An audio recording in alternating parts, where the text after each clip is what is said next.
Hello, dear student. Welcome back to my YouTube channel RS English Era. Welcoming to you सभी को स्वागत करते हुए मैं फिर से अपने चैनल पे आप सभी को फिर से एक बार धन्यवाद कहता हूँ इसलिए कि बीच में मैं ऑलमोस्ट 2 वीक के लिए अपने चैनल से दूर था और ये मेरा एक पर्सनल रीजन था और रीजन भी ऐसा था कि इंस्टीट्यूशनल था। आप समझ सकते हैं कि अभी बहुत सारे प्रेशर्स अपकमिंग एग्जामिनेशन का है जिसमें हम लोग लगे हुए हैं। हालाँकि आपकी तैयारी नहीं रुकनी चाहिए, इसके लिए भी हम लोग एकदम बाध्य हैं और एकदम से हमारा चैनल आप सबके लिए तत्पर है हमेशा। हमेशा से मैंने समय दिया है, तो ये हमारे साथ हमेशा रहेगा कि मैं आपको समय दूँ, चाहे जैसे भी। तो इंटर क्लास के बच्चे आप सभी ध्यान देंगे, आर्ट्स संकाय या साइंस के हों या कॉमर्स वाले बच्चे हों, जिनका लैंग्वेज पेपर आपका हिंदी और इंग्लिश है 100-100 मार्क्स का। जैसे प्रीवियस वीडियोज़ में मैंने इंग्लिश का बना के छोड़ा था, जिसमें मैंने ये बताया था कि जो वहाँ पे 100 नंबर का जो ऑब्जेक्टिव होता है, जहाँ पे आप 50 नंबर को सॉल्व करते हैं, तो वहाँ पे जो ग्रामेटिकल टर्म्स होते हैं या बुक के जो भी प्रोज़ पोएट्री सेक्शन के टर्म्स होते हैं, लिटरेचर्स के टर्म होते हैं और जो भी एक्स्ट्रा जो इसमें होते हैं, उन सभी को लेके चलना होता है, जहाँ पे हम 100 ऑब्जेक्टिव में 50 ऑब्जेक्टिव आसानी से सॉल्व कर पाते हैं without any hesitation and problem. अब उसके साथ-साथ मैंने उसमें ये भी बताया था कि short answer, question, pros poetry, section summary, prescribe writing with in giving title, ये सभी था। एक डायलेक्ट्स लिखना था, न्यू इंग्लिश, ओल्ड इंग्लिश, ये सभी जो चीज़ें होती थी, वो तो हमारा इंग्लिश का हिस्सा रहा जो आपको प्रीवियस वीडियो से मिल जाएगा। आइए अब देर ना करते हुए हम आप सभी के सामने लेके आए हुए हैं इंटर क्लास का जो हिंदी का पैटर्न है 100 मार्क्स का वो। आप सभी देख पाएँगे कि इसमें भी सेम वही कहानी है जो परीक्षार्थियों के लिए दिशा निर्देश दिया जाता है। ये सभी को पता होना चाहिए कि हमारे पास 100 प्रश्न आ रहे हैं ऑब्जेक्टिव जिसमें से 50 मुझे ओएमआर शीट पे कलर करके देना होता है। हमें एग्ज़ाम रूम में कितना देर पहले पहुँचना पड़ता है, 15 मिनट एक्स्ट्रा मिलते हैं पढ़ने के लिए। लिखते कैसे हैं, लिखावट कैसी होनी चाहिए, ये सारी चीज़ आपको पता होना चाहिए एग्ज़ाम देने से पहले। That means call the student of inter class. अब हम क्या कह रहे हैं, देखिए डियर स्टूडेंट, मैं अभी खंड अ खोला हूँ जहाँ वस्तुनिष्ठ प्रश्नों की संख्या है। आप थोड़ा-सा मैं देखिए मैं यहाँ पे 100 क्वेश्चन नहीं बताने वाला हूँ। ये आपका एक इन्फॉर्मेशन वीडियो है, जहाँ पे मैं ये बता सकता हूँ कि कहाँ-कहाँ से क्वेश्चन एराइज़ हो रहे हैं, किस तरह के क्वेश्चन पे ज़्यादा ध्यान देने की ज़रूरत है और हम ऐसा करके हम अपने क्वेश्चन बेस को एक फॉर्मेट तैयार कर सकते हैं और फॉर्मेट तैयार करेंगे तो हमें ये पता चलेगा कि हमें 12th क्लास में जो हमारी पढ़ाई चल रही है, उसमें इंग्लिश और हिंदी में अच्छे बेहतर नंबर लाने का स्ट्रैटेजी क्या है, रणनीति क्या है, उसको ये बताया जा रहा है। फिलहाल ये जैसे ही खत्म हो जाएगा, तो मैं जब अगली क्लास में आऊँगा तो उसमें सेपरेट ऑब्जेक्टिव ही लेके आऊँगा। अगर ऑब्जेक्टिव का डिस्कस हो रहा है तो होगा 50 या 100 ऑब्जेक्टिव का डिस्कस, उसमें दूसरा कुछ नहीं रहेगा। सब्जेक्टिव का हो रहा है तो सब्जेक्टिव का होगा, उसमें अगर लॉन्ग क्वेश्चन का है, शॉर्ट क्वेश्चन का वो होगा। अलग से किसी टॉपिक पे डिस्कस हो रहा है तो टॉपिक का मतलब सेपरेट वीडियो मैं देने वाला हूँ, जिसमें आप सबकी सहभागिता बहुत ही ज़रूरी है। जैसे आप लोगों ने अपना चैनल माना है और इस चैनल को बहुत सारा दुलार प्यार देते जा रहे हैं, आप वैसे कंटिन्यू बने रहें। आपके क्लास के रिगार्डिंग जो जितनी वीडियोज़ होंगी वो सभी डाली जाएँगी और आप यहाँ देख पाएँगे, आप अपने आप को यहाँ सफ़र करें और तब आपके जो प्रिपरेशन होंगे, एग्ज़ाम होंगे उसमें आप बहुत बेहतर कर सकेंगे। जैसे खंड अ में जो है वस्तुनिष्ठ प्रश्न आप देख सकते हैं, यहाँ भी वही जो इंग्लिश में लिखा हुआ था 100 प्रश्न की है। 100 प्रश्न आपको यहाँ जैसे देखिए पहले ही मुहावरा दे दिया, दिल छोटा करना, देख पा रहे हैं ना?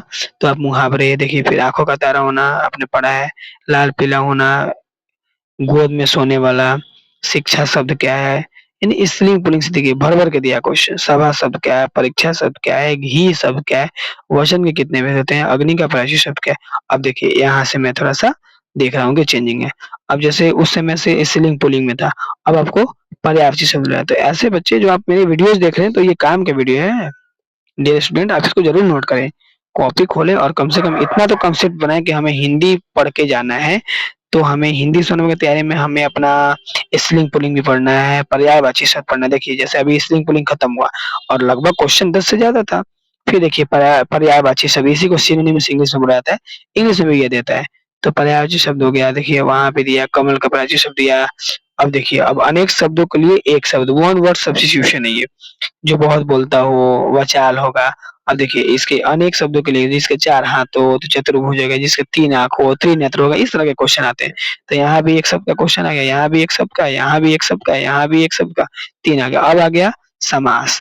तो आप ऐसा लिख सकते हैं ना कि स्त्रीलिंग पुल्लिंग, फिर समास, फिर एक वन वर्ड सब्स्टिट्यूशन, एक शब्द वाला। तो ये सारे क्वेश्चन देखिए भर-भर के दिए हुए हैं। यहाँ पे भी समास पूछा है, यहाँ पे भी समास पूछा है। समास, समास देखिए फिर पर्यायवाची शब्द आ गया, फिर पर्यायवाची शब्द आ गया, संधि कितने भेद आ गया, अब आ गया संधि विच्छेद। तो संधि विच्छेद भी आप जानते हैं वर्णों को जब टुकड़े-टुकड़े करते हैं, तोड़ते हैं तो यहाँ टुकड़े हुए हैं। देखिए इनको अब मिला देना है, ठीक है? ये सभी चीज़ें हैं, तो संधि विच्छेद भी आप याद रखें, संधि भी याद रखें, कभी-कभार उल्टा दे देता है। वार्तालाप शब्द कहते हैं ना संधि विशेष से। अब देखिए फिर विलोम शब्द आया, जैसे इंग्लिश में हम लोगों ने एंटोनिम्स पढ़ा था उसमें इसमें आया, सिनोनिम्स पढ़ा था इसमें भी आया, यानी कि इंग्लिश और कह सकते हैं हिंदी 100 नंबर का जो ग्रामेटिकल टर्म्स का है ना वो सिमिलर है, बहुत मिलता-जुलता है। उसमें भी आपको जो पढ़ना है पार्ट्स ऑफ स्पीच के दायरे का, तो इसमें भी तो पढ़ना है ना? तो फिर आप देख सकते हैं कि विलोम शब्द आना शुरू हो गया है। यहाँ भी विलोम, 32 विलोम, 33 विलोम। अब आ गया उपसर्ग और प्रत्यय। डियर स्टूडेंट आपको पता होगा कि इंग्लिश में भी सफिक्स परफिक्स होता है और वहाँ पे मैंने प्रीफिक्स और सफिक्स पढ़ाया हुआ है। प्रीफिक्स और सफिक्स का एक सेपरेट वीडियो भी है, आप वहाँ से देख सकते हैं। प्रीफिक्स मीन्स है जो शब्द के पहले लगता है और सफिक्स मीन्स है जो शब्द के बाद में लगता है। तो पहले और बाद में लगना आप यहाँ पे उपसर्ग और प्रत्यय के नाम से जानेंगे, ठीक है? तो उपसर्ग और प्रत्यय दोनों को पढ़ना है। उपसर्ग और प्रत्यय से 2 क्वेश्चन यहाँ पे है, 2 क्वेश्चन नीचे है, 3 क्वेश्चन फिर नीचे, 6-7 क्वेश्चन है। अब विशेषण पढ़ना है, तो विशेषण और विशेषण पढ़ना है, तो विशेषण हो गया, विशेषण से विचार है। संज्ञा पढ़ना है आपको, वही कह रहे हैं ना noun, pronoun, adjective, verb, adverb, preposition, conjunction, interjection, संज्ञा, सर्वनाम, विशेषण, क्रिया विशेषण, नहीं ये सभी चीज़ें आपको रखना है। संबंधबोधक ये है। संज्ञा देख रहे हैं ना, संज्ञा उच्चारण स्थान, थोड़ा-सा आप उच्चारण स्थान पे ध्यान देना है कि जो प, क, द कुछ भी जो बोल रहे हैं उसका उच्चारण स्थान क्या है, कहाँ से वो कंठ तालु से आ रहा है, ओष्ठ से आ रहा है, मूर्धा से आ रहा है, दाँत से निकल रहा है, नहीं कहाँ का आवाज़ है वो तो उच्चारण स्थान को पढ़ना है। जिसका प्रोनाउंसिएशन और फोनिक्स बोलते हैं हम लोग इंग्लिश में उसको भी पढ़ते हैं, ठीक है? उच्चारण स्थान हो गया। अब कारक के कितने भी होते हैं, तो आपको कारक भी पढ़ना होगा, कारक के साथ-साथ कर्ता जो चिन्ह होता है उसको ही पढ़ना होगा। पेड़ से पत्ते गिरते हैं, देखिए पेड़ से इसमें है, ठीक है? कर्ता ने कर्म को करण से, तो करण आ गया और से आ गया। एक कारक चिन्ह पूछ रहा है। अब आ गया जैसे 51 तक डियर स्टूडेंट जो हमने क्वेश्चन देखा, ये 51 तक सारे ग्रामेटिकल टर्म्स से थे। अगर किसी बच्चा का प्रिपरेशन बुक से नहीं हो पाया किसी कारणवश, उनके लिए भी ये ऑप्शन बन रहा था कि अगर ग्रामर पहले से वो पढ़े हों, ग्रामेटिकल टर्म्स जानते हो, तो वो 52-51 जो क्वेश्चन था उसमें भी सॉल्यूशन कर सकते थे।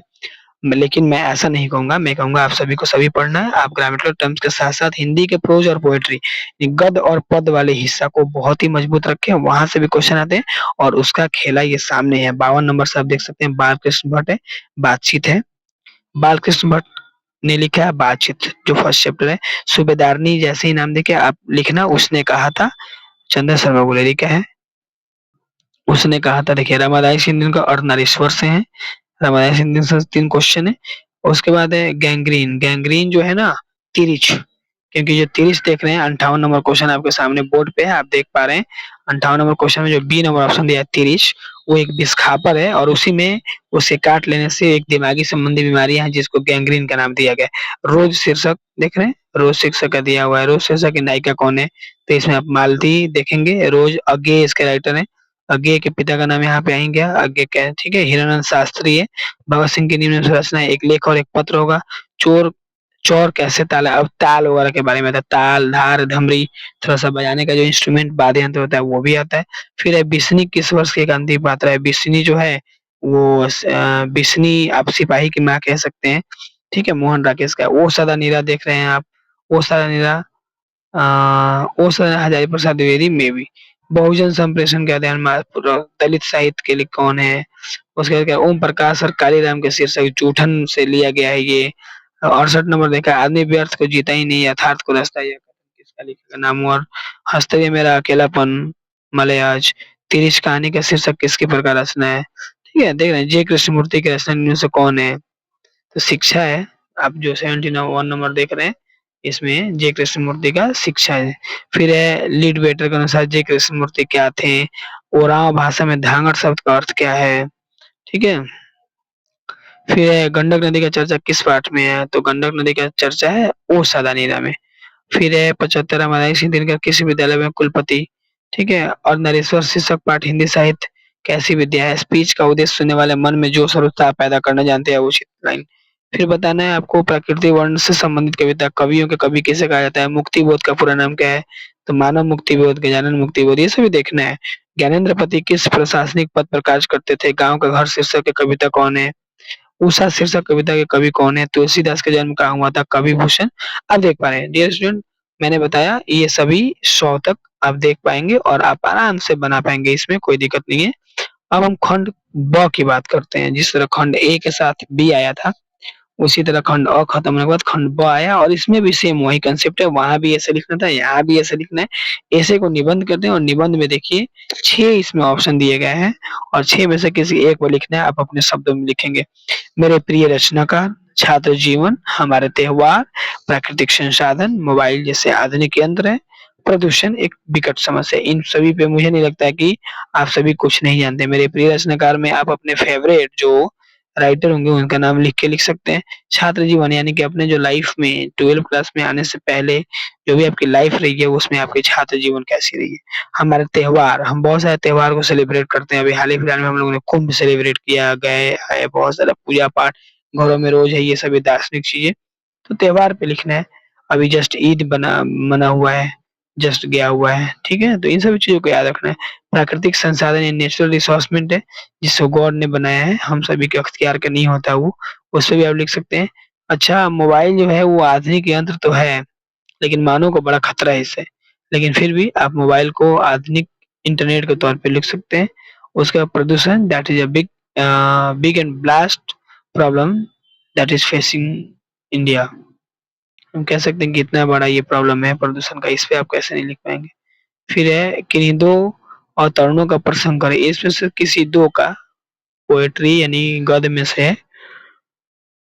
गद्य और पद्य जो था पद्य में से है ये। इसमें से 2 को देना है। फिर ये आप 3 नंबर देख रहे हैं, आप महाविद्यालय में अपने प्रधानाचार्य के पास एक आवेदन पत्र लिखना है जिसमें विलम्ब शुल्क देने का अनुरोध किया गया हो, या वार्षिक परीक्षा की तैयारी को लेकर अपने पिताजी को एक पत्र लिखना है। तो पत्र तो बाबू आना चाहिए, आप चाहे इंग्लिश में लिख रहे हो, हिंदी में लिख रहे हो, दोनों के लिए आप कैपेबल हो, अच्छे हो। फिर कह रहा है देखिए निम्नलिखित क्वेश्चन के आंसर देने हैं। आपके सामने बहुत सारे क्वेश्चन हैं, ये किसके 5 आंसर देने हैं। आर्ट ऑफ कन्वर्सेशन जो 2 नंबर कह रहा है, वो आर्ट ऑफ कन्वर्सेशन जो है फर्स्ट ही चैप्टर है बातचीत, और उसके ऊपर 1 नंबर जो उसने कहा था मैं लप्टन साहब की जेब में क्या बरामद हुआ था, तो आप लोग को याद होगा उसने कहा था कहानी जो था चंदा शर्मा को लेकर लिखा हुआ है, कितना इंटरेस्टेड मैंने पढ़ाया था। फिर तीसरा क्वेश्चन है जिसे अपना पूर्ण कम क्षेत्र मानता है, यानी कि आप जो 5, 6, 7, 8, 9, 10 क्वेश्चन देख रहे हैं, इसमें से 5 लिखने हैं। फिर कह रहा है निम्नलिखित प्रश्नों से 3 प्रश्नों का उत्तर दें, इसमें से किसी 3 का ही उत्तर देना है। फिर कह रहे हैं निम्नलिखित अवतरणों में से एक संक्षेप है, यानी कि इन सभी को पढ़ के और इसको संक्षेप कर देना है। ठीक है? देखिए यही था हमारा इंग्लिश का।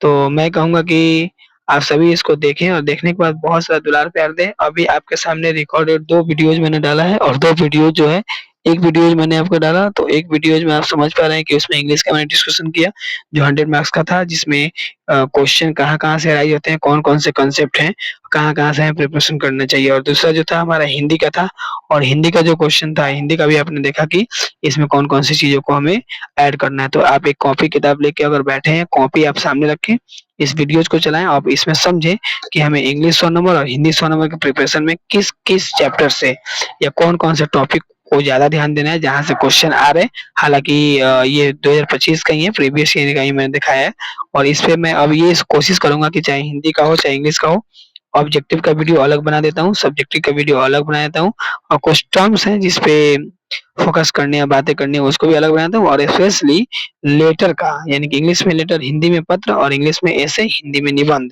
इन दोनों का भी अलग-अलग 2, 4, 5 पे सेपरेट बनाता हूँ, ताकि आपको लगे कि मेरी जो प्रिपरेशन चल रही है हिंदी की या इंग्लिश की, उन सब के साथ-साथ हमारा लेटर, पत्र जो भी लिखना है वो सब भी कंप्लीट हो रहा है। तो चलिए आज के वीडियो में इतना ही, मिलते हैं फिर अगले वीडियो में, तब तक के लिए विदा लेते हैं। नमस्कार, thank you for watching this video.